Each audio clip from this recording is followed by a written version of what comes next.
1년 만에 55%. 저는 취재 노트에 적힌 이 숫자 앞에서 손에 쥐고 있던 펜을 잠시 내려놨습니다. 55.2%. 국수와 만두를 사 먹은 외국인 관광객이 단 1년 만에 이만큼 늘었다는 뜻이었죠.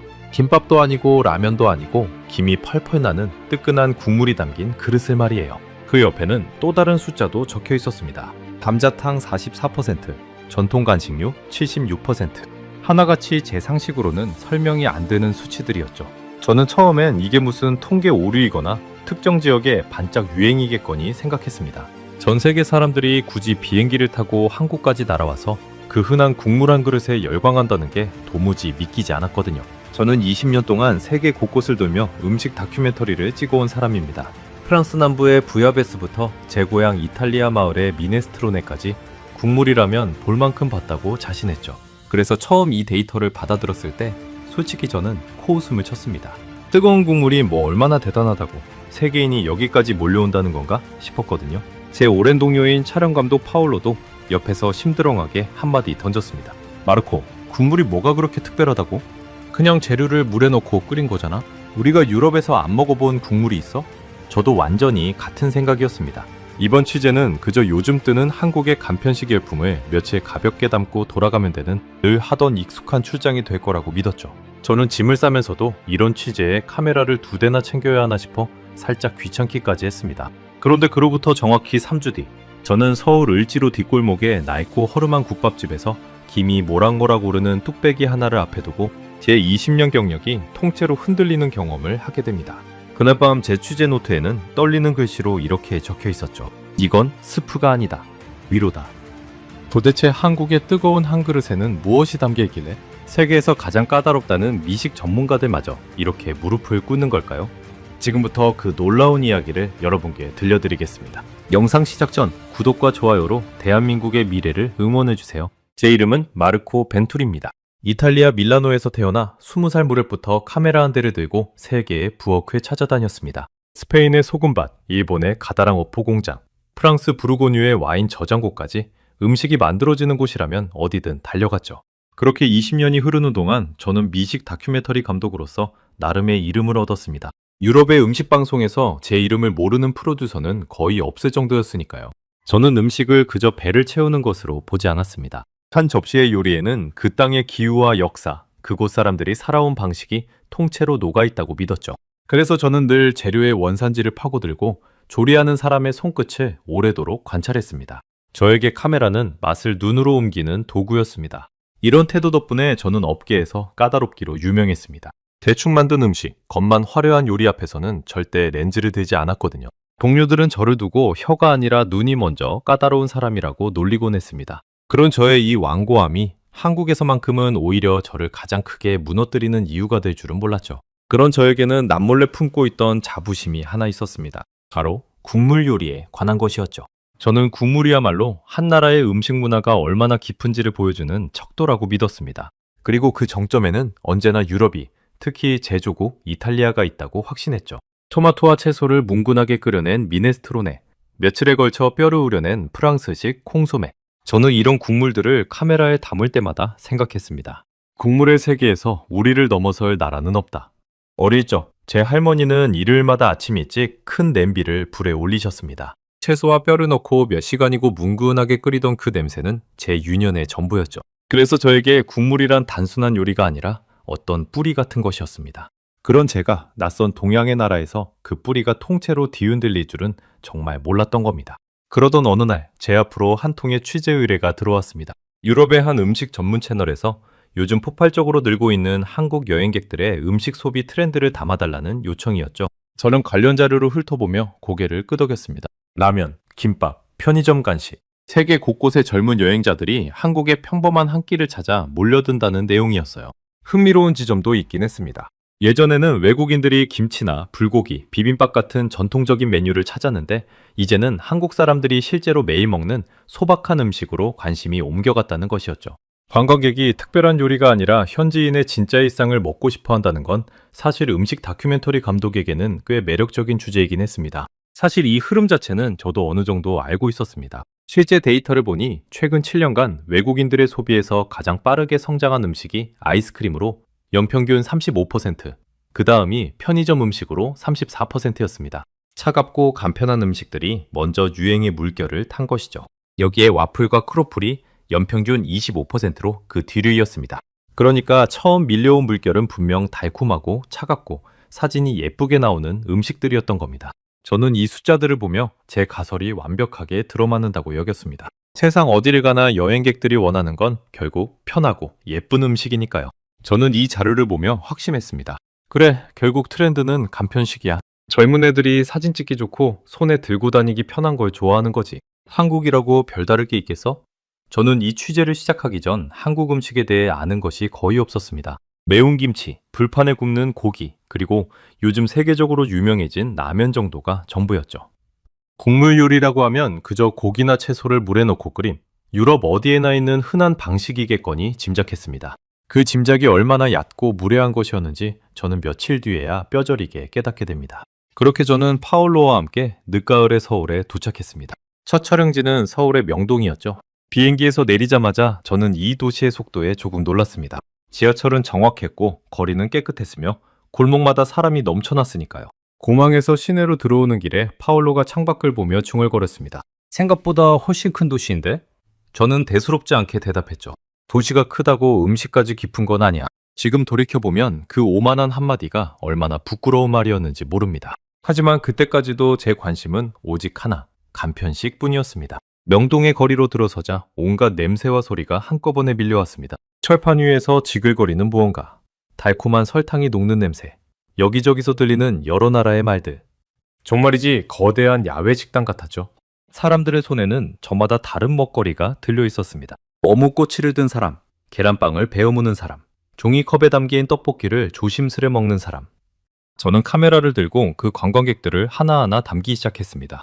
렌즈 너머로 보이는 그들의 표정은 하나같이 즐거워 보였고 저는 그 장면들이 딱 방송에 쓰기 좋은 그림이라고 생각했습니다. 한 무리의 젊은 서양 여행자들이 은박지에 쌓인 김밥을 손에 들고 한 입 베어 물더군요. 저는 그 장면을 놓치지 않고 찍었습니다. 파울로가 옆에서 웃으며 말했어요. 봐, 마르코. 딱 예상한 그림이잖아. 차갑고 간편하고 사진 잘 나오고. 이 취재 사흘이면 끝나겠는데? 저도 피식 웃으며 대답했습니다. 그러게. 우리가 괜히 카메라를 2대나 챙겨왔지?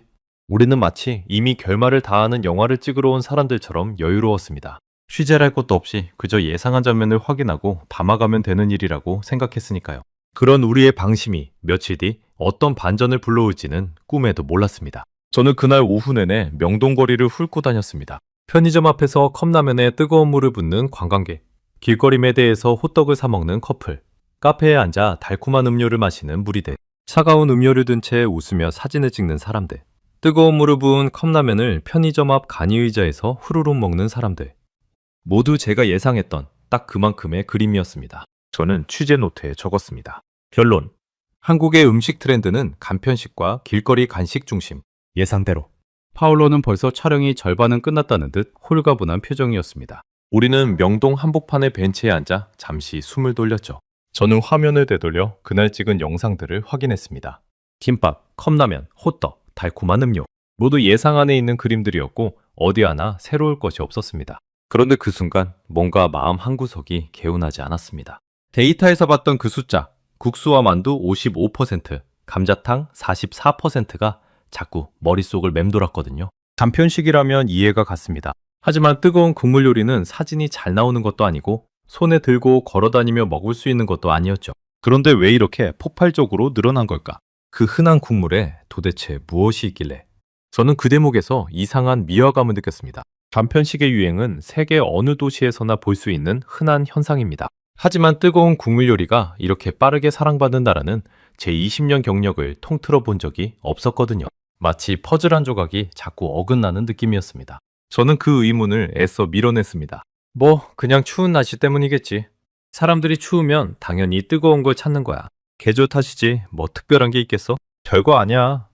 저는 20년 경력의 미식 감독이었고 국물에 관해서라면 세상 누구보다 잘한다고 믿었으니까요. 한국의 국물이라고 해봐야 결국 유럽 국물의 어설픈 사촌쯤 되겠거니 생각했습니다. 그날 저녁 서울의 하늘은 잔뜩 흐려 있었습니다. 멀리서부터 찬바람이 불어오기 시작했고 사람들은 하나둘 옷깃을 여미며 발걸음을 재촉했죠. 파울로와 저는 숙소 근처의 작은 식당에 들어가 가볍게 저녁을 먹으며 다음 촬영 일정을 짰습니다. 창밖으로는 곧 비라도 쏟아질 것 같은 무거운 공기가 내려앉고 있었습니다. 파울로는 다음 날부터는 시장 몇 군데만 더 돌고 짐을 싸자고 했습니다. 저 역시 크게 이견이 없었죠. 그때만 해도 저는 이 취재가 제 20년 인생을 통틀어 가장 잊지 못할 취재가 될 거라고는 상상조차 하지 못했습니다. 며칠 뒤 명동의 화려한 불빛에서 한참 벗어난 어느 낡은 골목에서 제가 그토록 자신했던 모든 것이 뿌리채 흔들리게 될 줄은요. 서울에 온 지 나흘째 되던 날 아침, 하늘은 이미 잿빛으로 완전히 뒤덮여 있었습니다. 우리는 그날 남배문 시장 근처의 골목을 촬영할 계획이었죠. 저는 두꺼운 외투를 챙겨 입으면서도 설마 비까지 오겠나 싶었습니다. 하지만 그 예감은 완전히 빗나갔습니다. 파울로는 아침부터 오늘만 찍으면 정리하고 돌아가자며 콧노래를 흥얼거렸습니다. 우리는 이 취재가 이제 거의 끝나간다고 믿고 있었으니까요. 저는 숙소를 나서면서 마지막으로 하늘을 한번 올려다봤습니다. 두꺼운 구름이 낮게 깔려 금방이라도 무너져 내릴 것 같았지만 저는 그저 대수롭지 않게 넘겼습니다. 우리가 시장 초입에 카메라를 설치하고 첫 장면을 잡으려던 바로 그 순간 굵은 빗방울이 후두둑 떨어지기 시작했습니다. 처음에 몇 방울이더니 순식간에 장대비로 바뀌었죠. 늦가을에 찬비였습니다. 빗물이 목덜미를 타고 등줄기로 흘러내리자 온몸에 소름이 오소소 돋았습니다. 파울로는 서둘러 카메라에 방수 커버를 씌웠지만 이미 렌즈에는 물방울이 잔뜩 맺혀 있었죠. 우리는 시장 처마 밑으로 급히 몸을 피했지만 골목을 타고 들이치는 빗줄기까지 막을 수는 없었습니다. 바람까지 거세게 불어오자 우산은 거의 쓸모가 없었습니다. 창갑대 위에 겨우 올려둔 카메라 한 대는 결국 물기에 젖어 화면이 뿌옇게 흐려졌죠. 오늘 촬영은 글렀네. 파울로가 젖은 머리를 쓸어넘기며 말했습니다. 저는 이를 악물었습니다. 몸이 얼어붙는 것 같았거든요. 발끝부터 감각이 무뎌지고 젖은 옷이 살갗에 달라붙어 오한이 밀려왔습니다. 그때 처음으로 저는 이 낯선 도시에서 제가 얼마나 무방비 상태인지를 실감했습니다. 세계 어디를 가든 늘 여유롭던 저였지만 그 순간만큼은 그저 비를 쫄딱 맞은 한 명의 지친 여행자에 불과했습니다. 이빨이 딱딱 부딪힐 만큼 추웠고 뜨거운 무언가가 간절해졌습니다. 화려한 촬영 계획도 미식 감독으로서의 자부심도 그 추위 앞에서는 아무 소용이 없었죠. 바로 그때 우리 촬영을 돕던 코디네이터 지연 씨가 우산을 받쳐들고 뛰어왔습니다. 그녀는 30대 초반의 한국인이었는데 처음 만났을 때부터 말수가 적고 무뚝뚝해 보이는 사람이었죠. 촬영 첫날부터 그녀는 필요한 말만 했고 웃는 얼굴을 좀처럼 보이지 않았습니다. 저는 속으로 그녀가 이 일을 그저 돈벌이로만 여기는 사람인가 보다 생각했습니다. 그런데 그날 저는 그 무뚝뚝함 뒤에 숨어있던 그녀의 진짜 모습을 처음 보게 되었습니다. 하지만 그날 그녀는 우리를 보자마자 인상을 찌푸리며 말했습니다. 이러다 두 분 다 감기 걸려요. 일단 어디든 들어가서 몸부터 녹여야 해요. 지연 씨는 앞장서서 우리를 어디론가 이끌었습니다. 명동의 화려한 거리와는 전혀 다른 좁고 어두운 골목이었죠. 서울 을지로의 뒷골목이었습니다. 낡은 간판들이 처마 밑에 다닥다닥 붙어있고 오래된 건물벽에는 세월의 얼룩이 그대로 남아있었습니다. 저는 솔직히 속으로 툴툴거렸습니다. 이런 허름한 골목에서 뭘 하자는 거지? 저는 명동의 번쩍이는 간판들, 잘 정돈된 카페들을 떠올렸습니다. 안성에 담기 좋은 그림은 그런 곳에 있는 거라고 믿었으니까요. 이렇게 낡고 어두운 뒷골목은 제 계획표에는 애초에 존재하지도 않는 장소였습니다. 저는 이 골목을 얼른 빠져나가 따뜻한 카페에라도 들어가고 싶은 마음뿐이었죠. 지연 씨가 멈춰선 곳은 간판마저 색이 다 바랜 아주 작은 국밥집이었습니다. 유리문에는 김이 잔뜩 서려 안이 제대로 보이지도 않았죠. 문을 열자 짤랑 하고 낡은 종소리가 울렸습니다. 그리고 그 순간 저는 멈칫할 수밖에 없었습니다. 문을 열자마자 얼굴로 확 끼쳐오는 뜨거운 김, 그리고 그 김에 실려온 뭐라 형언하기 어려운 진한 냄새, 고소하면서도 묵직하고 어딘가 아주 오래되고 깊은 냄새였습니다. 코끝으로 그 향이 스며드는 순간 얼어붙었던 몸이 저도 모르게 스르르 풀리는 기분이 들었죠. 그건 제가 유럽의 어떤 고급 레스토랑에서도 맡아본 적 없는 완전히 새로운 종류의 냄새였습니다. 이상하게도 그 향은 마치 오래전 어디선가 맡아본 것처럼 아득하고 친근한 구석이 있었습니다. 어릴 적 할머니의 부엌, 큰 냄비에서 온종일 무언가가 끓던 그 일요일 아침이 순간적으로 머릿속을 스쳤죠. 저는 그 낯선 감정에 스스로도 당황했습니다. 가게 안은 좁았습니다. 낡은 나무 탁자 대여섯 개가 전부였고 벽에는 손으로 쓴 낡은 차림표가 붙어 있었습니다. 손님들은 대부분 나이 지긋한 어르신들이었는데 하나같이 뜨거운 뚝배기에 얼굴을 파묻듯 국물을 떠놓고 있었습니다. 그 광경은 어딘가 경건하기까지 했습니다. 아무도 사진을 찍지 않았고 아무도 시끄럽게 떠들지 않았습니다. 그저 뜨거운 국물 한 술을 뜨고 잠시 눈을 감았다가 다시 한술을 뜰 뿐이었죠.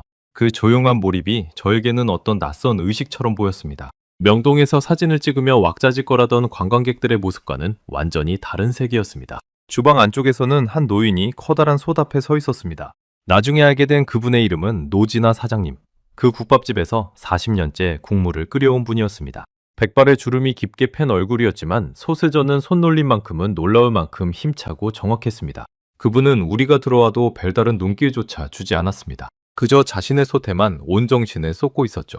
저는 카메라 감독의 본능으로 그 노인의 손을 오래도록 바라보았습니다. 국물을 한 국자 떠서 코앞으로 가져가 향을 맡고 다시 솥에 붓고 불의 세기를 조금 줄이는 그 일련의 동작에는 조금의 군더더기도 없었습니다. 40년이라는 세월이 그 손끝의 통째로 배어있는 듯 했죠. 그 모습에 저는 저도 모르게 잠시 숨을 멈추고 그를 지켜보았습니다. 지열 씨가 우리를 구석자리에 앉히고는 익숙하게 무언가를 주문했습니다. 저는 여전히 시큰둥했습니다. 몸이 좀 녹으니 다시 특유의 삐딱한 마음이 고개를 들었거든요. 뜨거운 공기에 젖은 옷이 서서히 마르기 시작하자 아까 문 앞에서 느꼈던 그 묘한 감정도 슬며시 가라앉았습니다. 저는 다시 20년 경력의 까다로운 미식 감독으로 돌아와 이 작은 가게를 냉정한 눈으로 훑어보기 시작했죠. 저는 파올로에게 나지막이 이탈리아어로 속삭였습니다. 이런 데서 뭘 찍겠어. 그냥 몸이나 녹이고 나가자. 어차피 뻔한 고깃국일 텐데. 그런데 그 말을 하는 저조차도 아까 문을 열 때 맡았던 그 냄새가 자꾸 신경 쓰였습니다. 코가 아직도 그 향을 기억하고 있었거든요. 뭔가 이상했습니다. 20년간 세계의 온갖 부엌에 다녔지만 이렇게 첫 냄새만으로 사람을 붙잡아 세우는 국물은 드물었으니까요. 향이라는 건 결코 거짓말을 하지 못합니다. 저는 그 사실을 누구보다 잘 알고 있었습니다. 좋은 재료로 오랜 시간 정성껏 끓인 국물만이 이런 깊고 진한 향을 낼 수 있다는 걸요. 그 순간 제 안에서 두 개의 목소리가 부딪히기 시작했습니다. 얕보려는 오만한 마음과 무언가 심상치 않다는 직감이 팽팽하게 맞섰죠. 잠시 후 노진아 사장님이 직접 우리 자리로 뚝배기 2그릇을 가져다 놓았습니다. 김이 어찌나 세차게 피어오르던지 순간 사장님의 얼굴이 하얀 수증기 뒤로 가려질 정도였습니다. 뚝배기는 여전히 부글부글 끓고 있었습니다. 탁자에 놓이는 그 순간까지도 국물은 살아있는 것처럼 소리를 내며 끓어올랐죠. 저는 눈앞에 그 그릇을 물끄러미 내려다보았습니다. 맑은 듯하면서도 뽀얗게 우러난 국물, 그 위로 송송 썰어 올린 파와 큼직한 고기 몇 점. 겉모습만 보면 정말이지 소박하기 짝이 없었습니다. 유럽에서 봤다면 눈길 한번 주지 않았을 그런 평범한 국물이었죠. 화려한 장식도 눈길을 끄는 색색의 재료도 없었습니다. 값비싼 향신료 냄새도 나지 않았죠. 그저 뽀얀 국물과 담백한 고기 그리고 파 몇 조각이 전부였습니다. 겉으로만 보면 이 그릇 하나에 40년의 세월이 담겨 있다고는 도무지 믿기 어려웠습니다. 저는 속으로 생각했습니다. 그래, 딱 봐도 그냥 고기국이네. 뭐 대단한 게 있겠어? 지열 씨는 우리를 가만히 지켜보고 있었습니다. 그녀의 표정에는 어떤 확신 같은 것이 어려 있었죠. 무뚝뚝하던 그녀의 눈가에 처음으로 옅은 미소 같은 것이 스쳤습니다. 일단 한술만 떠보세요. 그녀는 딱 그 한마디만 남겼습니다. 재촉하지도 설명하지도 않았죠. 그저 조용히 기다리는 그 태도가 오히려 저를 더 긴장하게 만들었습니다. 마치 이제 곧 벌어질 일을 이미 다 알고 있다는 듯한 눈빛이었습니다. 저는 마지못해 숟가락을 집어들었습니다. 그저 예의상 한 입만 떠먹고 카메라도 켜지 않은 채 이 골목을 빠져나갈 생각이었죠. 바로 그 순간이 제 20년 미식 인생이 두 조각으로 갈라지는 경계선이 될 줄은 저는 정말 꿈에도 몰랐습니다. 숟가락을 국물에 담그던 그 손, 무심하게 한술을 뜨던 그 순간에 저는 지금도 눈을 감으면 생생하게 떠올릴 수 있습니다. 창밖에서는 여전히 찬비가 세차게 쏟아지고 있었고 가게 안은 그 어느 곳보다 따뜻했습니다. 뚝배기에서 피어오르는 김이 제 얼굴을 부드럽게 감쌌죠. 그 순간 저는 아직 아무것도 모른 채 그저 한 이방인의 무심한 표정으로 숟가락을 국물 속에 담갔습니다. 숟가락으로 뜬 국물을 입으로 가져가던 그 짧은 순간 저는 여전히 마음의 준비가 되어 있지 않았습니다. 그저 뜨거운 온기가 몸을 좀 데워주기만 하면 그걸로 됐다고 생각했으니까요. 저는 이 한수를 넘기고 나면 예의상 몇 마디 인사를 건네고 곧장 이 골목을 떠날 작정이었습니다. 이미 머릿속으로는 다음 촬영지를 어디로 잡을지 계산하고 있었죠. 카메라는 여전히 가방 안에 잠들어 있었고 저는 이 국밥집을 취재 대상으로 여기지도 않았습니다. 그만큼 저는 오만했고 그만큼 아무것도 모르고 있었습니다. 그런데 국물이 혀에 닿고 목을 타고 천천히 내려가는 그 순간 저는 숟가락을 쥔 손을 그대로 멈춰버렸습니다. 뭐라고 표현해야 할까요? 국물은 뜨거웠지만 결코 자극적이지 않았습니다. 진하면서도 무겁지 않았고 담백하면서도 텅 비어있지 않았죠. 사골을 오래 고아낸 그 국물은 혀끝에서부터 목구멍 깊숙한 곳까지 부드럽게 감싸며 내려갔습니다. 그리고 그 온기가 미장에 도달하는 순간 온몸으로 이상한 감각이 퍼져나갔습니다. 비에 젖어 얼어붙었던 몸이 안쪽에서부터 서서히 녹아내리는 느낌이었죠. 손끝에 남아있던 찬 기운이 사라지고 목덜미의 뻣뻣함이 스르르 풀렸습니다. 국물 한 술이 이렇게 온몸의 긴장을 풀어놓을 수 있다는 걸 저는 그때 처음 알았습니다. 그건 단순히 뜨겁기 때문이 아니었습니다. 뜨거운 물이야 어디에나 있으니까요. 이 국물에는 그 이상의 무언가가 담겨 있었습니다. 저는 눈을 크게 떴습니다. 이건 제가 예상했던 그 밍밍한 고깃국이 절대 아니었거든요. 20년간 훈련된 제 미각이 경보음을 울리고 있었습니다. 이 정도로 깊고 균형 잡힌 국물은 세계 어디에서도 흔히 만날 수 있는 게 아니라고요. 저는 순간적으로 제가 방금 뱉은 말이 떠올라 얼굴이 화끈거렸습니다. 어차피 뻔한 고깃국일 거라던 그 말이 이 한 술의 국물 앞에서 얼마나 경솔했는지 뼈저리게 느껴졌거든요. 저는 잠시 숟가락을 내려놓고 뚝배기를 가만히 응시했습니다. 그러고는 다시 한 술을 떴습니다. 이번에는 훨씬 천천히 미식 감독의 모든 감각을 곤두세우고 맛을 분석하려 했죠. 하지만 분석이라는 게 도무지 되지 않았습니다. 국물의 맛이 단순하지 않았기 때문입니다. 첫 맛은 고소했고 중간에는 은은한 단맛이 올라왔으며 끝에는 깊고 진한 여운이 오래도록 입안에 남았습니다. 마치 하나의 국물 안에 여러 겹의 층이 켜켜이 쌓여 있는 것 같았죠.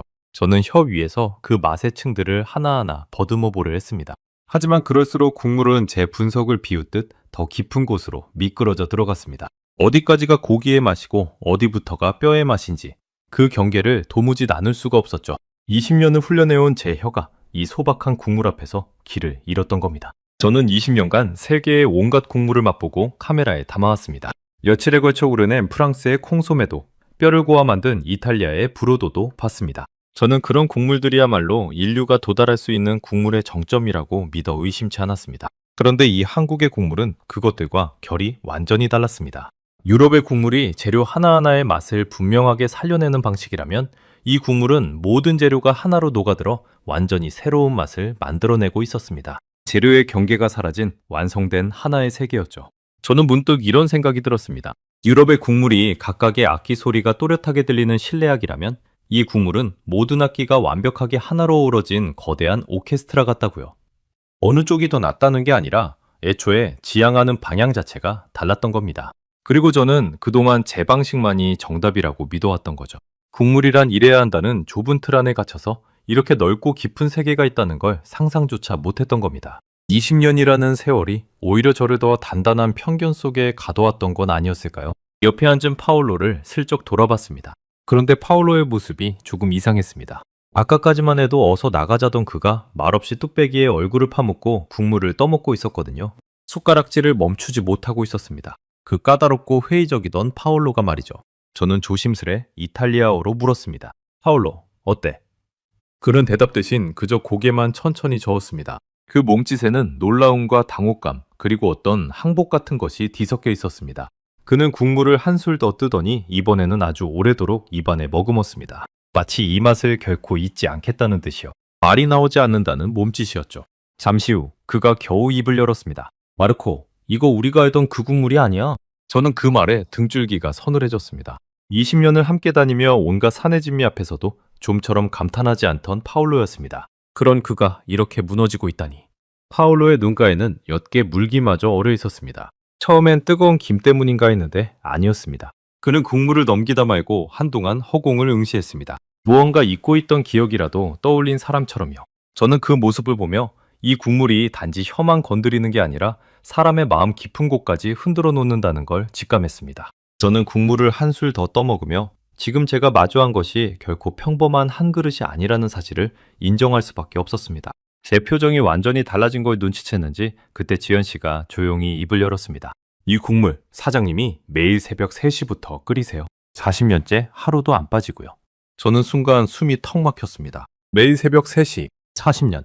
그 두 개의 숫자가 머릿속에서 쿵 하고 부딪혔습니다. 제가 방금 입에 넣은 이 한 술의 국물 뒤에 40년이라는 시간과 14,000번이 넘는 새벽이 숨어 있었던 겁니다. 저는 머릿속으로 그 시간을 헤아려 보려다 그만두었습니다. 도무지 가늠이 되지 않았거든요. 한 사람이 평생을 바쳐 매일 같은 시간에 일어나 같은 소답에 서는 일, 그 우직한 반복이 만들어낸 것이 바로 지금 제 앞에 이 한 그릇이었습니다. 저는 문득 유럽의 이름난 셰프들이 떠올랐습니다. 그들은 화려한 접시와 정교한 기술로 세상에 찬사를 받았죠. 하지만 이 노인은 그런 것과는 정반대의 자리에 서 있었습니다. 어떤 상도, 어떤 별점도 없이 그저 매일 새벽의 어둠 속에서 홀로 솥을 지켜온 사람. 그 침묵의 40년이 화려한 어떤 요리보다 저를 더 크게 뒤흔들었습니다. 저는 갑자기 이 국물이 무섭게 느껴졌습니다. 감히 함부로 대할 수 없는 어떤 무게가 그 안에 담겨 있었으니까요. 한 그릇의 국물 앞에서 이런 경외감을 느낀 건 제 인생에서 처음 있는 일이었습니다. 저는 그동안 얼마나 많은 것을 겉모습만으로 판단해왔던 걸까요? 저는 그제야 이 국물의 정체를 어렴풋이 이해하기 시작했습니다. 이건 재료의 문제가 아니었습니다. 좋은 뼈, 좋은 고기를 쓴다고 해서 낼 수 있는 맛이 아니었어요. 이건 시간의 문제였습니다. 뼛속 깊은 곳의 골수까지 완전히 우러날 때까지 몇 시간이고 뭉근하게 끓여내는 그 인매의 시간 말입니다. 저는 취재 노트를 꺼내 떨리는 손으로 적었습니다. 이들은 재료를 끓이는 게 아니다. 시간을 끓인다. 이 한 문장을 적는 순간 저는 비로소 데이터 속의 그 폭발적인 숫자들이 왜 나타났는지 어렴풋이 알 것 같았습니다. 세계인들이 열광한 건 단순한 맛이 아니라 그 맛 뒤에 숨은 시간과 정성이었던 겁니다. 사람들은 본능적으로 알아챈 거죠. 이 국물이 결코 하루아침에 만들어질 수 없다는 것을요. 문득 저는 데이터 속의 그 숫자들이 다시 떠올랐습니다. 국수와 만두 소비가 1년 새 55.2% 늘었다는 그 수치. 감자탕이 44% 늘었다는 그 통계. 명동에서 그 숫자를 봤을 때는 도무지 이해가 가지 않았습니다. 단순히 유행이라거나 관광상품이라는 말로는 설명이 되지 않았죠. 그런데 지금 이 뜨거운 국물 한 술을 넘기고 나니 그 숫자들이 비로소 살아있는 언어로 다가오기 시작했습니다. 세계인들이 이 국물에 열광하는 데에는 분명한 이유가 있었던 겁니다. 저는 명동에서 봤던 관광객들을 떠올렸습니다. 처음엔 김밥과 라면 같은 간편하고 차가운 음식에 끌렸겠죠. 하지만 한국에 머무는 시간이 길어지고 여행이 지치고 낯선 도시에서 몸과 마음이 고단해지면 사람들은 결국 이 뜨거운 국물 한 그릇을 찾게 되는 겁니다. 차가운 유행이 먼저 밀려오고 그 다음 물결로 이 따뜻한 국물이 오는 이유가 바로 여기에 있었던 거죠. 저는 고개를 들어 주방의 노지나 사장님을 바라봤습니다. 그분은 여전히 묵묵히 솥을 젓고 있었습니다. 자신이 만든 국물이 방금 한 이방인의 20년 자부심을 산산조각냈다는 사실도 모른 채 말이죠. 그 무심한 뒷모습이 오히려 저를 더 부끄럽게 만들었습니다. 사장님은 손님이 자신의 국물에 감탄하든 말든 전혀 관심이 없어 보였습니다. 칭찬을 바라지도 인정을 구하지도 않았죠. 그저 오늘도 어제와 똑같이 국물을 끓이고 그릇에 담아 내어줄 뿐이었습니다. 그 무욕의 태도가 화려한 명성을 쫓던 저에게는 낯설고도 강렬한 충격이었습니다. 저는 이 골목에 들어오면서 이곳을 얕봤습니다. 허름하다고 볼 것 없다고 생각했죠. 세계의 유명 레스토랑들을 다 다녀본 제가 이런 작은 국밥집에서 무엇을 배우겠느냐고 콧대를 세웠습니다. 그런데 정작 볼 것이 없었던 건 겉모습만 보고 판단하던 제 좁은 눈이었습니다. 국물을 반쯤 비웠을 무렵 저는 이상한 감정에 사로잡혔습니다. 배가 부른 것과는 다른 마음 어딘가가 채워지는 느낌이었죠. 마치 오랫동안 지친 몸과 마음을 누군가 따뜻하게 다독여주는 것 같았습니다. 낯선 도시에서 비에 젖어 떨던 저를 이 국물 한 그릇이 아무 말 없이 안아주는 듯 했습니다. 저는 그 순간 깨달았습니다. 이 국물이 주는 건 단순한 포만감이 아니라 어떤 위로라는 것을요. 문득 지열 씨가 우리를 이곳으로 데려온 이유가 이해되기 시작했습니다. 그녀는 그저 비를 피할 장소가 필요했던 게 아니었습니다. 추위에 떠는 이방인들에게 이 나라의 사람들이 힘들 때 서로에게 건네는 가장 따뜻한 것을 나눠주고 싶었던 겁니다. 무뚝뚝해 보이던 그녀의 태도 뒤에 그런 마음이 숨어 있었던 거죠. 저는 취재 노트에 한 문장을 더 적었습니다. 이번에는 손이 더 크게 떨렸습니다. 이건 스프가 아니다. 위로다. 노트에 적힌 그 글씨는 삐뚤빼뚤했습니다. 손이 떨려 제대로 쓸 수가 없었거든요. 20년간 수많은 취재 노트를 써왔지만 이렇게 감정이 손끝을 타고 흘러넘친 적은 없었습니다. 이 문장이 제 한국 취재의 진짜 시작점이 되었습니다. 며칠이며 끝날 거라던 그 가벼운 출장이 이 한 술의 국물로 인해 완전히 다른 여정으로 바뀌는 순간이었죠. 파울로도 저와 같은 생각이었는지 그릇을 다 비우고 나서 한참 동안 아무 말도 하지 못했습니다. 우리 두 사람은 그렇게 낡은 국밥집 구석자리에 앉아 각자의 텅 빈 뚝배기를 물끄러미 바라보았습니다. 저는 아직 온기가 남아있는 그 뚝배기를 앞에 두고 문득 이 나라의 뜨거운 국물에 대해 처음부터 다시 배워야겠다고 마음먹었습니다. 그건 단순한 취재 계획의 변경이 아니라 20년을 지탱해온 제 오만함을 스스로 허무는 결심이기도 했습니다. 그날 이후 저는 완전히 다른 사람이 되어 서울의 거리를 누비기 시작했습니다. 며칠이면 끝날 거라던 취재 일정을 통째로 밀어버렸죠. 유럽의 방송국 담당자에게는 촬영이 예상보다 길어질 것 같다는 메일을 보냈습니다. 이유는 간단했습니다. 저는 데이터 속의 그 숫자들이 도대체 어떤 실체를 가지고 있는지 이 두 눈으로 직접 확인해야 했으니까요. 을지로의 그 국밥집에서 저는 국물 한 그릇에 무너졌지만 그건 어쩌면 단 한 곳의 예외적인 명인일 수도 있었습니다. 미식 감독으로서 저는 성급하게 결론 내리지 않는 법을 배웠거든요. 정말로 이 나라 전체가, 이 도시 전체가 뜨거운 국물의 힘으로 세계인을 사로잡고 있는 건지 저는 그 진실을 확인하고 싶었습니다. 이틀 뒤 아침, 저는 파울로와 함께 남대문 시장으로 향했습니다. 지난번 찬비 때문에 촬영을 접었던 바로 그곳이었죠. 이번에는 하늘이 맑게 개어 있었습니다. 시장 초입에 들어서자 좁은 골목마다 김이 모락모락 피어오르고 있었습니다. 국수를 삶는 커다란 솥, 만두를 쪄내는 찜통, 뜨거운 국물을 나르는 손길들, 그 모든 것이 하나의 거대한 생명체처럼 꿈틀거리고 있었습니다. 상인들의 우렁찬 목소리, 손님을 부르는 활기찬 외침, 그리고 그 사이를 가득 채운 진한 국물 냄새. 저는 그 냄새를 맡는 순간 을지로의 그 국밥집에서 느꼈던 감각이 온몸으로 되살아나는 걸 느꼈습니다. 이 도시는 곳곳에서 뜨거운 국물을 끓이고 있었고 그 김은 마치 도시의 숨결처럼 골목마다 피어오르고 있었죠. 그런데 그날 그 시장에서 저는 데이터가 결코 담아낼 수 없는 어떤 것을 두 눈으로 보게 됩니다. 저는 그 골목에서 놀라운 광경을 목격했습니다. 좁은 국수 가게 앞에 온갖 나라에서 온 외국인 관광객들이 길게 줄을 서 있었던 겁니다. 금발의 유럽인, 히잡을 쓴 중동 여성, 베나무맨 동남아시아 청년들까지. 그들은 하나같이 김이 펄펄 나는 칼국수 한 그릇을 받아들고 좁은 나무 의자에 옹기종기 앉아 국물을 후루룩 들이켜고 있었습니다. 말은 서로 통하지 않았지만 그들의 표정만큼은 놀랄 만큼 똑같았습니다. 한술을 뜨고 나면 눈이 살짝 감기고 어깨에 힘이 스르르 풀리는 바로 그 표정 말입니다.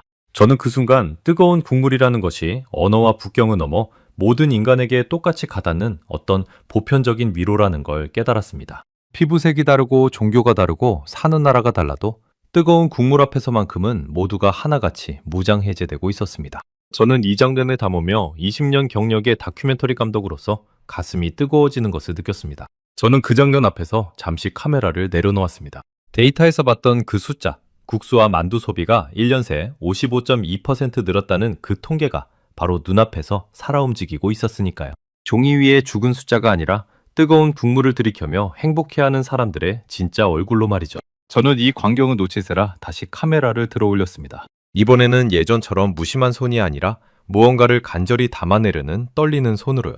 렌즈 너머로 보이는 사람들의 모습이 며칠 전 명동에서 무심코 담았던 김밥 든 관광객들과는 완전히 다르게 다가왔습니다. 그때는 그저 예쁜 그림을 찍는다고만 생각했는데 지금은 한 사람 한 사람의 표정 뒤에 담긴 이야기가 보이기 시작한 겁니다. 한 젊은 독일인 부부에게 조심스레 다가가 물었습니다. 여기까지 와서 왜 국수를 드시나요? 다른 특별한 요리도 많은데요. 남편이 국물을 한술 뜨다 말고 활짝 웃으며 대답했습니다. 우리는 지난 열흘간 이 도시를 정신없이 돌아다녔어요. 다리도 아프고 몸도 지쳤죠. 그런데 이 뜨거운 국물 한 그릇에 먹으니까 뭐랄까 집에 온 것 같은 기분이 들어요. 그 순간 저는 손에 든 카메라의 무게조차 잊어버렸습니다. 저는 그 대답에 가슴 한구석이 뻐근해졌습니다. 그건 제가 을지로의 그 국밥집에서 느꼈던 감정과 정확히 같은 것이었으니까요. 집에 온 것 같은 기분. 낯선 나라의 낯선 시장에서 자국의 음식도 아닌 뜨거운 국물 한 그릇이 사람에게 집을 떠올리게 한다는 것. 저는 이 말이 오래도록 잊히지 않을 거란 걸 직감했습니다. 그 부부는 국물까지 남김없이 비우고는 서로를 바라보며 만족스러운 미소를 지었습니다. 그 다정한 미소에는 오랜 여행의 피로가 씻겨 내려간 듯한 편안함이 짙게 배어 있었습니다. 그날 저는 남대문 시장에서만 5개가 넘는 국수와 만두 가게를 돌았습니다. 어느 가게든 풍경은 비슷했습니다. 뜨거운 국물을 앞에 두고 활짝 풀어지는 사람들의 얼굴. 저는 그 표정들을 카메라에 하나하나 담으며 이것이야말로 제가 찾던 진짜 이야기라는 확신이 들었습니다. 저는 다음날 감자탕집으로 향했습니다. 데이터에서 44%라는 증가율을 기록한 바로 그 메뉴였죠. 커다란 냄비 안에서 돼지 등뼈와 시래기 그리고 온갖 양념이 어우러져 부글부글 끓고 있었습니다. 감자탕집은 국밥집이나 국수 가게와는 또 다른 분위기였습니다. 커다란 냄비를 여럿이 둘러앉아 함께 나눠 먹는 그 자체로 하나의 잔치 같은 풍경이었죠. 그 붉고 진한 국물 앞에서 한 무리의 미국인 청년들이 서툰 젓가락질로 뼈에 붙은 살을 발라먹으며 연신 감탄사를 내뱉었습니다. 처음엔 매운 국물에 콜록거리던 그들이 어느새 국물 한 방울까지 밥에 비벼 싹싹 비워내고 있었습니다. 그중 한 청년은 뼈에서 발라낸 살점을 밥 위에 올리고 그 위에 국물을 한 숟갈 끼얹어 입에 넣더니 두 눈을 질끈 감았습니다. 저는 그들 중 한 청년에게 물었습니다. 너무 맵지 않아요?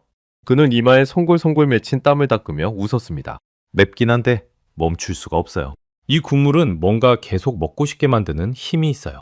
저는 그 말을 노트에 그대로 옮겨 적었습니다. 멈출 수 없는 힘. 데이터가 보여준 44%라는 저 폭발적인 증가율의 진짜 정체가 바로 그 한마디 안에 고스란히 담겨 있었습니다. 그날 저녁 저는 시장 근처의 작은 여관방으로 돌아와 책상 앞에 앉았습니다. 창밖으로는 서울의 밤이 깊어가고 있었고 저는 그동안 모은 자료들을 하나하나 펼쳐놓았습니다. 저는 그 광경들을 떠올리며 취재 노트를 펼쳐 숫자들을 정리하기 시작했습니다. 그리고 그 숫자들을 하나하나 나열하는 순간 온몸에 소름이 돋았습니다. 국수와 만두 55.2%, 감자탕 44%, 전통 간식류 76.9%. 이것만 해도 놀라운데 편의점 카드 결제 건수는 올해 1월부터 7월까지 무려 1,300만 건에 달했습니다. K푸드 관련 업종 중 단연 최고 수치였죠. 게다가 편의점 관련 온라인 게시물의 40.1%가 음식과 연결되어 있었고 그중 라면이 14.1%로 가장 많았습니다. 저는 이 숫자들을 노트의 작은 것부터 큰 것 순으로 하나씩 적어내려갔습니다. 라면 14.1%, 감자탕 44%, 국수와 만두 55.2%, 전통 간식류 76.9%, 그리고 마침내 1,300만이라는 어마어마한 결제 건수. 숫자가 커질수록 제 심장도 함께 빠르게 뛰기 시작했습니다. 이건 단순한 유행이 아니었습니다. 하나의 거대한 흐름이자 세계인이 한국의 뜨거운 한 끼에 마음을 열고 있다는 명백한 증거였던 겁니다. 그렇게 숫자들을 정리하고 나자 그 안에 숨어있던 하나의 거대한 흐름이 비로소 눈에 들어오기 시작했습니다. 이 숫자들이 그리는 그림은 명확했습니다. 처음엔 작고 차가운 것에서 시작됩니다. 사진 찍기 좋은 아이스크림, 손에 들고 다니기 편한 김밥, 컵라면 같은 간편식이 첫 물결이었죠. 실제로 아이스크림은 연평균 35%, 편의점 음식은 34%씩 성장했습니다. 여기에 와플과 크로플 같은 달콤한 간식이 25%로 그 뒤를 이었죠. 세계의 젊은 여행자들은 처음엔 이렇게 사진이 예쁘게 나오고 손에 들기 편한 음식으로 한국에 발을 들입니다. 하지만 여행이 길어지고 몸이 지치기 시작하면 사람들의 발길은 자연스럽게 다른 곳으로 향합니다. 그런데 그 차가운 첫 물결이 지나가고 나면 반드시 두 번째 물결이 밀려옵니다. 바로 뜨거운 국물이었습니다. 작은 것에서 큰 것으로, 차가운 것에서 뜨거운 것으로, 가벼운 재미에서 깊은 위로로. 한국 음식이 세계인을 사로잡는 방식은 바로 이런 순서였던 겁니다. 저는 이 흐름을 발견하고는 한동안 펜을 내려놓지 못했습니다. 마치 오랫동안 풀리지 않던 수수께끼의 마지막 조각을 찾아낸 기분이었거든요. 명동에서 그 데이터를 처음 봤을 때 느꼈던 위화감, 그 어긋난 퍼즐자 조각이 마침내 제자리를 찾아 딱 맞아 들어가는 순간이었습니다. 차가운 유행은 사람들을 한국으로 불러들이는 분이었고 뜨거운 국물은 그 사람들의 마음을 사로잡아 붙드는 닻이었던 겁니다. 문으로 들어온 사람은 언제든 떠날 수 있지만 닻에 마음이 걸린 사람은 그 나라를 결코 쉽게 잊지 못하는 법이니까요. 저는 파울로와 함께 시장 한복판에 서서 오래도록 그 광경을 바라보았습니다. 그리고 문득 이 뜨거운 국물이 유럽의 국물과 근본적으로 무엇이 다른지 그 핵심을 깨닫게 되었습니다. 제 고향 이탈리아에서도 국물 요리는 사랑받습니다. 하지만 그 위상은 한국의 그것과 근본적으로 달랐습니다. 유럽에서 국물은 대개 하나의 코스 요리 중 앞부분을 여는 전체였습니다. 본격적인 요리로 넘어가기 위한 준비운동 같은 것이었죠. 그런데 한국에서 국물은 그 자체로 완전한 한 끼이자 주인공이었습니다. 뚝배기 하나에 밥을 말아 넣으면 그걸로 온전한 식사가 되는 겁니다. 국물이 조연이 아니라 주연인 나라. 그건 제가 20년간 단 한 번도 만나보지 못한 음식 문화였습니다. 그리고 저는 또 하나의 결정적인 차이를 발견했습니다. 유럽에서 국물은 완성된 상태로 손님 앞에 나옵니다. 하지만 한국의 뚝배기는 손님 앞에 놓이는 순간까지도 부글부글 끓고 있었습니다. 살아있는 채로 뜨거움을 그대로 간직한 채로 나오는 겁니다.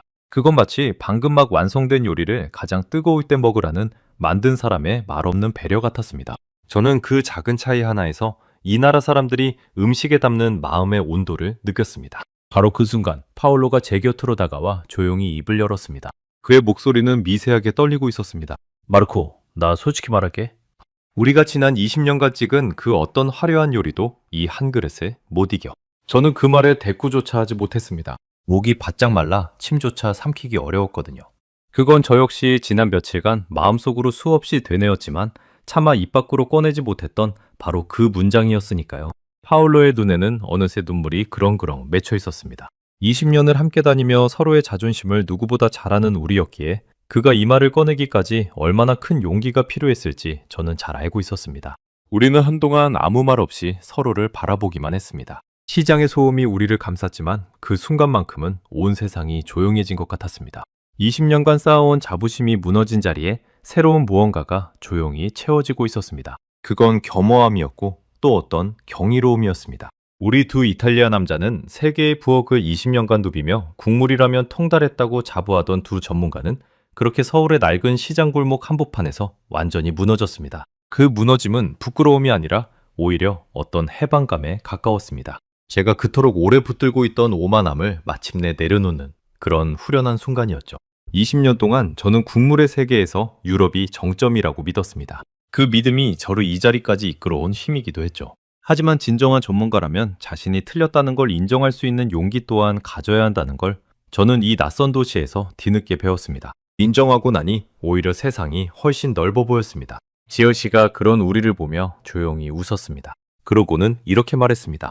감독님, 한국 사람한테 뜨거운 국물은요, 그냥 음식이 아니에요. 그건 괜찮냐고 묻는 말이에요. 힘들 때, 아플 때, 추울 때 누군가 뜨거운 국물 한 그릇 끓여주면 그게 바로 내가 널 걱정하고 있다는 뜻이거든요. 우리 엄마도 제가 감기 걸리면 항상 뜨거운 국물부터 끓여주셨어요. 말은 안 해도 그게 사랑이었던 거죠. 그 말을 듣는 순간 저는 지난 며칠간 제 안에서 벌어진 모든 일이 하나로 깨어지는 느낌을 받았습니다. 왜 그 국물이 저를 그토록 위로했는지, 왜 세계인들이 이 뜨거운 한 그릇에 열광하는지, 그 모든 답이 그녀의 짧은 한마디 안에 담겨 있었던 겁니다. 저는 그날 밤 여관방 창가에 서서 오래도록 서울의 밤하늘을 바라보았습니다. 이 도시의 수많은 부엌에서 지금 이 순간에도 누군가는 뜨거운 국물을 끓이고 있을 터였습니다. 그리고 그 국물은 내일 아침 지치고 고단한 누군가에게 아무 말 없이 이렇게 속삭이겠죠. 괜찮아. 이제 다 괜찮아질 거야. 라고 말입니다. 지연 씨의 그 한마디를 들은 뒤 저는 한 가지 결심을 했습니다. 이 뜨거운 국물의 진짜 뿌리를, 그 시작점을 카메라에 담아야겠다고요. 데이터도 관광객들의 표정도 모두 담았지만 정작 그 모든 것의 원천인 국물이 어떻게 태어나는지는 아직 보지 못했으니까요. 20년간 다큐멘터리를 찍으며 저는 하나의 신념을 지켜왔습니다.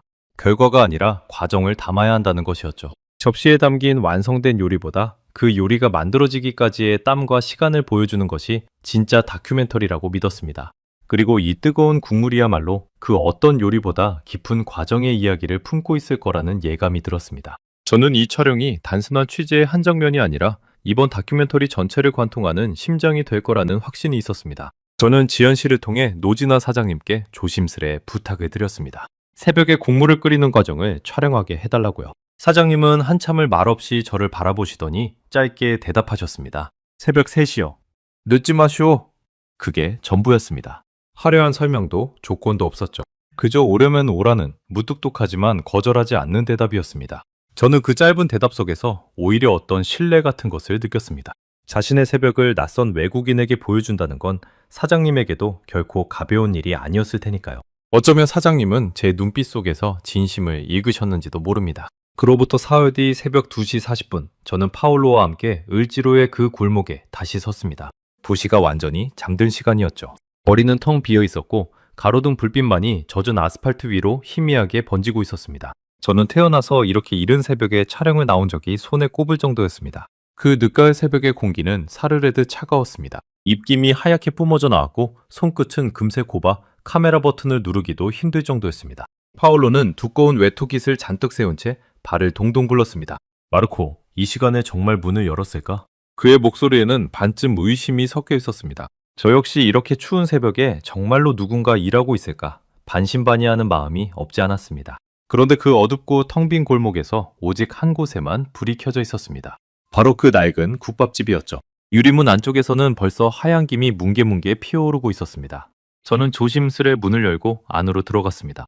그리고 그 순간 제가 본 광경을 저는 평생 잊지 못할 겁니다. 문틈으로 새어나오는 그 따뜻한 불빛은 마치 칠흑 같은 새벽바다의 등배처럼 느껴졌습니다. 세상 모두가 잠들 시간에도 누군가는 깨어있다는 것, 그 사실만으로도 저는 가슴이 뭉클해졌습니다. 노진아 사장님이 그 거대한 솥 앞에 홀로 서 계셨습니다. 세상 모두가 잠든 새벽 3시에 이른이 넘은 노인이 혼자서 말이죠. 사장님은 커다란 뼈들을 솥에 넣고 찬물을 부은 뒤 오랫동안 핏물을 우려내고 있었습니다.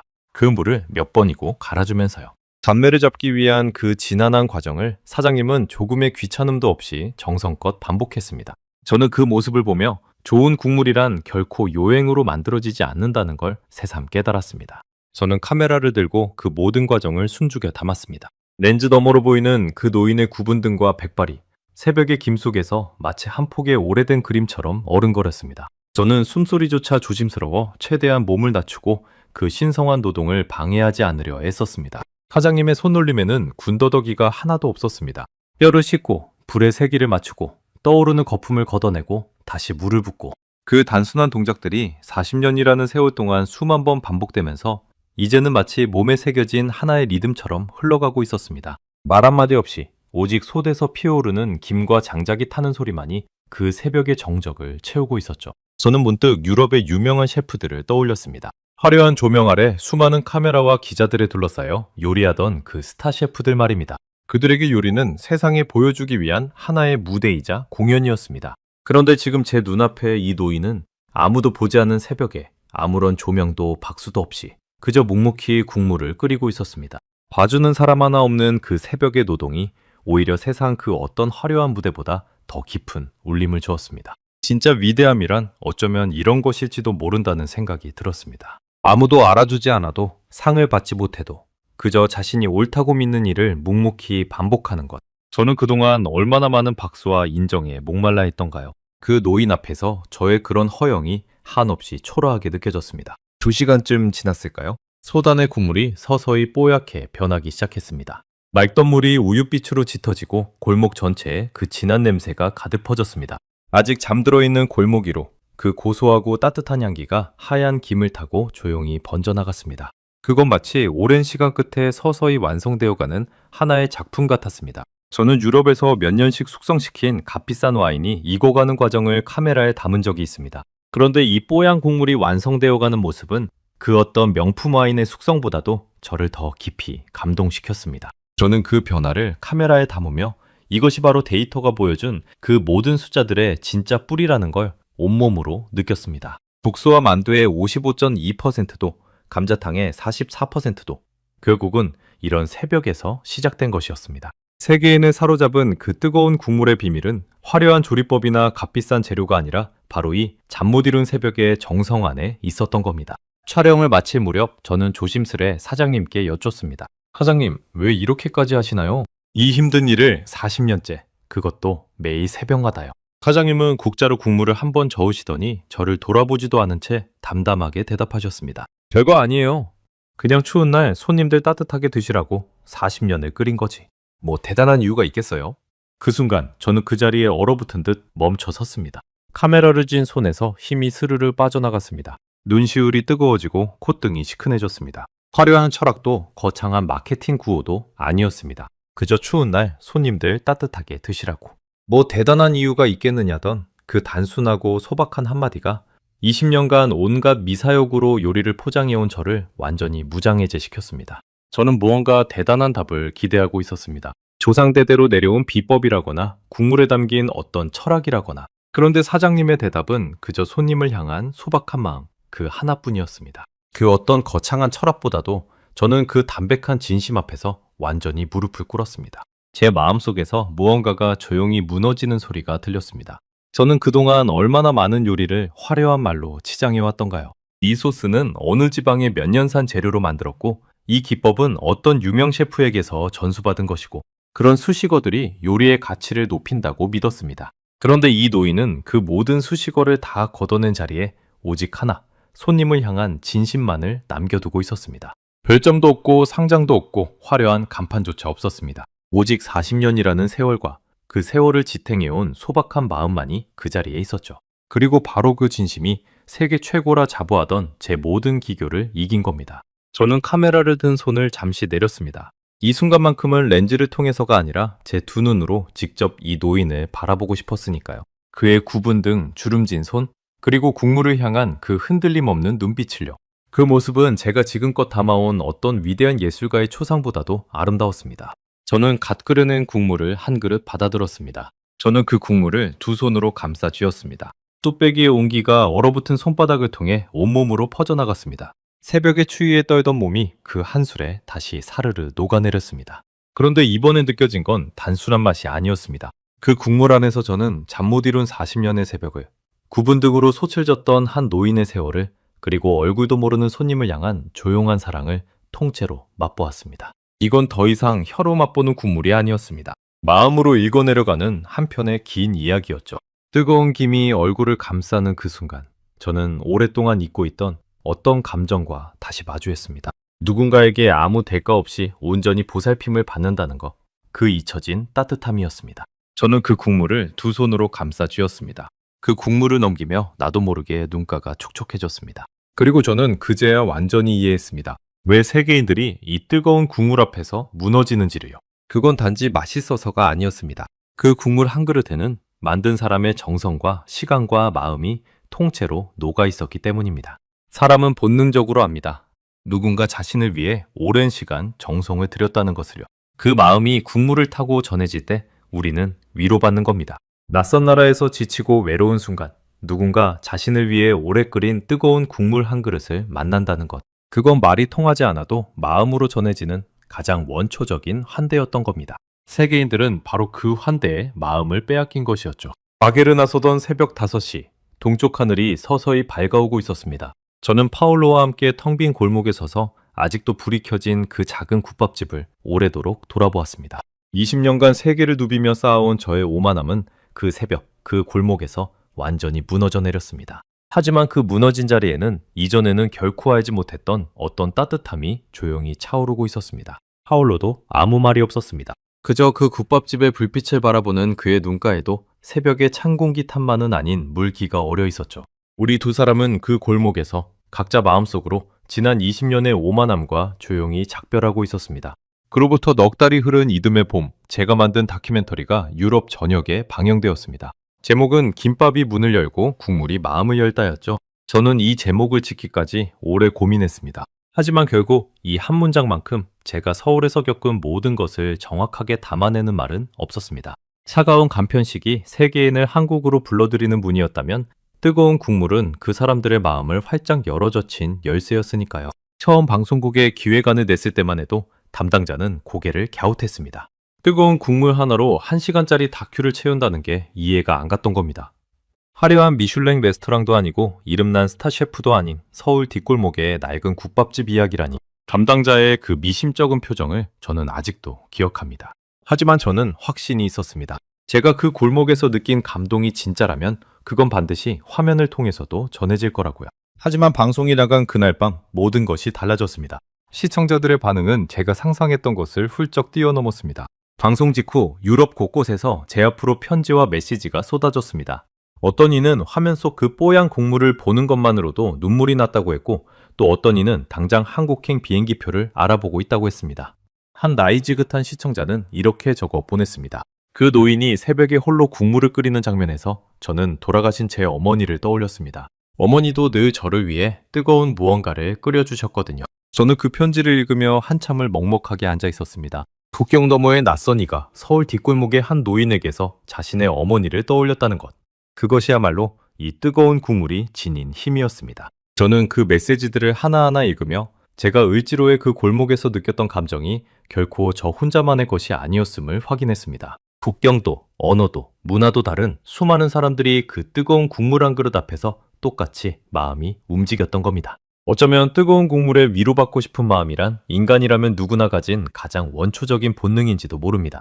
한국은 그 본능을 가장 깊고 따뜻하게 채워주는 방법을 오랜 세월에 걸쳐 완성해온 나라였던 겁니다. 데이터가 보여준 그 폭발적인 숫자들의 진짜 의미가 방송을 통해 비로소 세상에 온전히 전해진 순간이었습니다. 국수와 만두의 55.2%, 감자탕의 44%라는 그 차가운 통계 뒤에는 사실 이렇게 따뜻한 사람들의 마음이 숨어 있었던 겁니다. 저는 숫자를 이야기로 바꾸는 것이 제 일이라고 늘 생각해왔는데 이번만큼은 그 숫자들이 오히려 저를 가르쳤습니다. 파울로는 그 후로도 종종 저에게 전화를 걸어옵니다. 그리고 통화 끝에는 늘 같은 말을 남기죠. 마르코, 나 아직도 그 국물 맛을 잊을 수가 없어. 우리 언제 다시 서울에 가자? 20년간 세상 그 무엇에도 쉽게 감동하지 않던 그가 이제는 뜨거운 국물 이야기만 나오면 눈시울부터 붉어집니다. 우리 두 사람은 그 서울의 새벽 골목에서 함께 무너졌고 그 무너짐을 통해 오히려 더 단단한 무언가를 얻었습니다. 20년 경력이라는 갑옷을 벗어던지고 나서야 우리는 비로소 진짜 음식의 세계를 마주할 수 있었던 거죠. 저 역시 마찬가지입니다. 밀라노의 제 부엌에서 저는 이제 가끔 커다란 냄비에 뼈를 넣고 오랜 시간 국물을 고아냅니다. 노진아 사장님의 그 손놀림을 어설프게나마 흉내내면서요. 새벽에 일어나 뼈를 씻고 거품을 걷어내다 보면 문득 그 을지로의 골목이 눈앞에 선하게 떠오릅니다. 물론 40년 내공의 그 깊고 진한 맛은 감히 흉내조차 낼 수 없습니다. 하지만 그 국물을 끓이는 동안 저는 그 새벽 골목의 온기를 그리고 손님을 향한 한 노인의 진심을 마음에 새깁니다. 제 딸아이가 감기에 걸린 날 저는 그 서툰 국물을 한 그릇 정성껏 끓여 아이에게 내밀었습니다. 아이가 국물을 한술 넘기며 배시시 웃던 그 순간 저는 노진아 사장님이 40년간 지켜온 그 마음을 아주 조금이나마 이해할 수 있을 것 같았습니다. 저는 이 취재를 통해 20년 경력으로도 배우지 못했던 가장 중요한 것을 배웠습니다. 진짜 훌륭한 요리는 화려한 기교나 값비싼 재료에서 나오는 게 아니라는 사실을요. 그건 먹는 사람을 향한 진심에서 나옵니다. 누군가를 따뜻하게 해주고 싶다는 그 마음이야말로 세상 그 어떤 조리법보다 강력한 힘을 가지고 있었던 겁니다. 20년 동안 저는 최고의 재료와 최고의 기술만을 쫓았습니다. 그런데 정작 가장 중요한 그 한 가지, 먹는 사람을 향한 마음을 놓치고 있었던 거죠. 한국의 뜨거운 국물이 그 단순한 진리를 저에게 다시 일깨워 준 겁니다. 한국을 떠나오기 전 저는 마지막으로 그 국밥집을 다시 찾았습니다. 노진아 사장님은 여전히 소답해 계셨죠. 제가 감사 인사를 드리자 사장님은 그저 무뚝뚝하게 한마디 하셨습니다. 뭘 그런 걸 가지고. 배고프겠네. 밥이나 먹고 가요. 그 짧은 말 속에 담긴 정을 저는 이제 온전히 이해할 수 있었습니다. 처음 이 골목에 들어섰을 때 저는 이곳을 허름하다고 얕봤습니다. 볼 것 없다고 콧대를 세웠죠. 그런데 이제 저는 이 작은 국밥집이야말로 제 20년 인생에서 가장 위대한 스승이 있던 곳임을 압니다. 저는 마지막으로 그 뜨거운 뚝배기를 천천히 비우며 이 정겨운 골목과 이 국물을 오래도록 마음 깊이 담았습니다. 한국인들에게 뜨거운 국물 한 그릇은 그저 음식이 아니었습니다. 그건 말없이 건네는 위로였고 서로를 향한 걱정이었으며 굳이 표현하지 않아도 전해지는 사랑이었습니다. 세계인들이 김밥과 라면을 지나 이 뜨거운 국물에 마음을 빼앗긴 이유가 바로 여기에 있었던 겁니다. 사람들은 결국 자신을 진심으로 위해주는 그 따뜻한 마음에 이끌린 것이었으니까요. 거창한 광고도 대단한 마케팅도 필요 없었습니다. 그저 새벽마다 묵묵히 끓여낸 진심 한 그릇이 스스로 온 세계인의 마음을 향해 조용히 걸어간 것이었습니다. 지금 이 순간에도 서울의 어느 골목에서는 누군가 새벽부터 뜨거운 국물을 끓이고 있을 겁니다. 그리고 그 국물은 오늘도 지치고 추운 누군가의 몸과 마음을 조용히 데워주겠죠. 이름 모를 그 손길들이 매일같이 이어져 결국 세계의 지도를 바꾸고 있는 겁니다. 한 그릇에 뜨거운 국물이 말이죠. 그 소박하지만 위대한 한 그릇이 앞으로도 얼마나 많은 세계인의 마음을 열게 될지 저는 이제 조금도 의심하지 않습니다. 어쩌면 지금 이 영상을 보고 계신 여러분 중에도 언젠가 낯선 여행길에서 지쳤을 때 문득 그 뜨거운 국물 한 그릇이 사무치게 그리워질 분이 계실지도 모릅니다. 그때 여러분도 저처럼 그 소박한 한 그릇 안에 담긴 깊고 따뜻한 진심을 온몸으로 발견하시게 되겠죠. 저는 다음 시간에도 전 세계를 놀라게 할 대한민국의 이야기로 다시 찾아뵙겠습니다. 감사합니다.